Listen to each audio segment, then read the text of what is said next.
Bonjour à tous, ici Stéphane de forex-trader.fr. Nous sommes le 25 août, il est 7h03, donc une heure avant l'ouverture des marchés européens.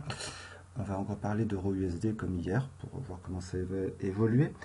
Avant de commencer, je vous rappelle, comme d'habitude, que les investissements sur le forex sont des investissements risqués, que vous ne devez y investir que de l'argent où vous pouvez vous permettre de perdre, et que tout ce que je vais dire maintenant ne reflète que mes vues sur le marché, mais n'est pas un conseil pour y investir, et qu'en particulier, je décline toute responsabilité en cas de perte financière liée à l'utilisation du contenu de la présente vidéo.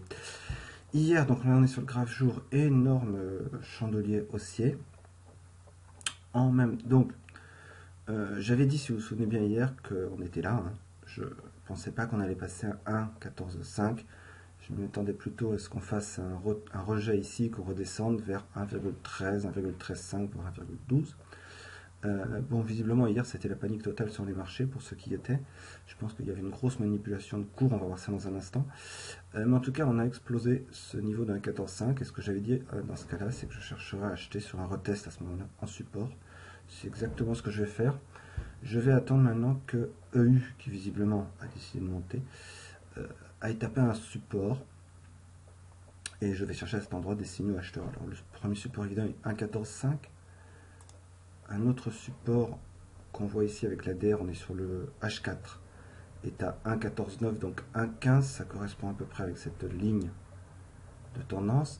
Si je vous disais qu'à mon avis on a eu de la manipulation de marché, c'est que, je ne sais pas si vous avez vu, ça a explosé vers le haut et tout est redescendu.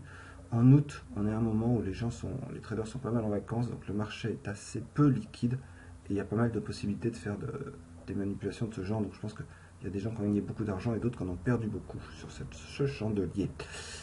Dernière chose que je voudrais vous montrer, la semaine, si vous vous demandez pourquoi il a arrêté de monter aussi, il a tapé sur la SMA 55 semaines et il redescend. Mais on voit très nettement que là on a cassé une résistance horizontale, donc celle qui est à 1,14,5 jusqu'à 1,14,7. Et j'attends qu'il revienne un peu retester ça pour l'acheter et le faire monter sans doute cette fois jusqu'à 1,17 ou même à 1,18 et au-delà à 22. Voilà, c'est ce que je voulais vous montrer. Donc je récapitule, j'attends un retour maintenant vers 1,15, 1,40, 1,14, 1,15 ou 1,14,5. Je pense pas qu'on va descendre jusqu'à 1,13.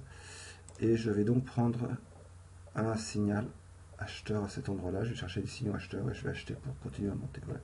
C'est ce que je voulais vous montrer. Je vous souhaite une très bonne journée de trading et je vous dis à demain sur forex-trader.fr. Au revoir.